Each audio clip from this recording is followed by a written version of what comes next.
Hello and welcome back to my YouTube channel. It's your girl Sid. So today I decided to bring you guys along while I did my hair. Day one hair is always like to me, my hair doesn't lay right, but we did it.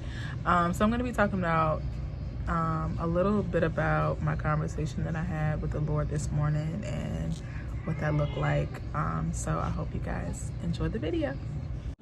Okay, y'all, let's get straight into this video. As you can see, I am trying to tame this wild hair. I washed it a couple days ago and I just left it in a bun. So yeah, that's why it's looking a little matted and a little jacked up.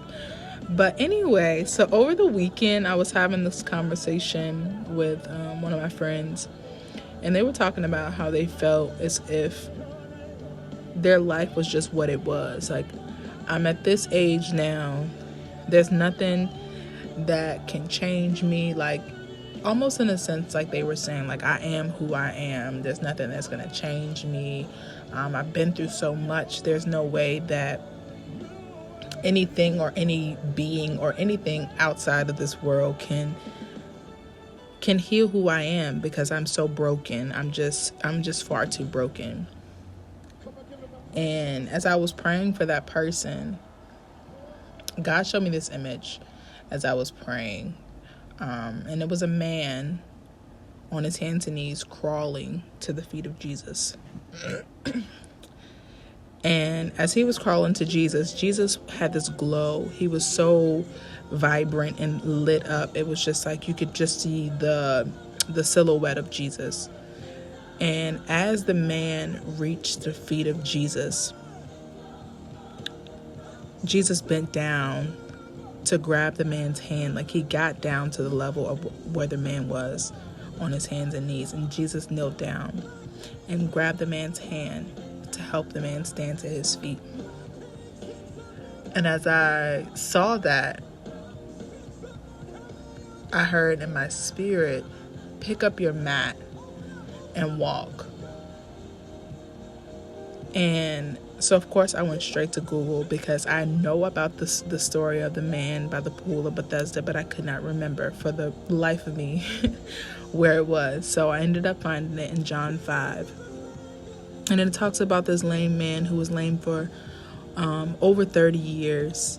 And when Jesus found him laying by the pool, waiting for the angel to stare it so he could walk down, or so he could somehow crawl his way to the pool to be healed, he had all of these excuses. Every time I try to make my way down, someone either steps in front of me. Like, this is just where I am. This is just who I am. This is just where I've been all of my life. And I can imagine, like, Jesus's facial expressions. Like, man, do you want to be healed? You have all of these excuses, but do you want it? And he told the man, pick up your mat and walk. And the thing that got me is that the man laid there thinking that he was only going to get healed one way. He thought the only way to his healing was in that pool. But Jesus stepped on the scene. And the thing that about our Father, he does things in ways that defy gravity. That's the first thought that came to my mind. Like, he does things that are so much higher, yet simple, than what we think. We think that we have to go through these magical moments for the Lord to touch us. It's in the small things. It's in the, do you want? Is this what you really want? It's in us having that mustard seed faith, that small amount of faith that leads us to these grand miracles, that leads us to these things that we can't even think or imagine. And not only did Jesus healed this man in the way that he did not think it would happen, he also did it on a day that it was forbidden to even heal, on the Sabbath. The thing about God, he doesn't operate in the ways that we operate. He doesn't operate under the laws and under these religious standards that we set. And so the funny thing is that as I was praying for that person and thinking about all that they were saying, and before I saw the vision of a man crawling to Jesus's feet, I just was praying that, Lord, I pray that he finds your feet, so eventually he will find your face. Because when you first come to know Jesus, the first thing you will find, thank you, Holy Spirit, the first thing you will find when you reach Jesus is his feet. It's almost like a yielding, a surrender, a laying prostrate, saying, God, here I am. I bow down. I lay down. I'm laying down my old ways. I'm laying down all of my hurt. I'm laying down all of my guilt, everything that had me bound. And I feel like that's what that represented, him crawling, because he had nothing. He was coming to Jesus, this man. This is what I'm envisioning. This man was coming to Jesus with nothing. He felt like this was the end of his life. He felt like there was no way up from where he was. And so all he could do was crawl to the feet of Jesus to lay down everything. Because sometimes that's what we have to do. We have to crawl our way back.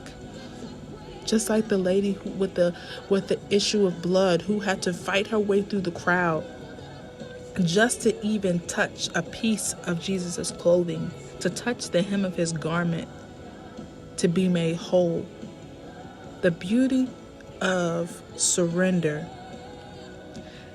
is that God kneels down to where you are. He kneels down to where you are to raise you back up. He shows you that I'm not too high. Jesus, I'm not too high. I'm not too far that I can't touch you. I'm not too high that I can't touch you. I will humble myself as the Lord to meet you where you are, because he is a good father. He is a good father, and all he wants is your heart. All he wants is your surrender, because the things of this world can't satisfy. They can't heal you where you think you need to be healed. They can't fill the void that life has dug in your soul. The only one who can save you is Jesus. The only one who humbled himself enough to come off of the throne and make himself into a human to save us from ourselves.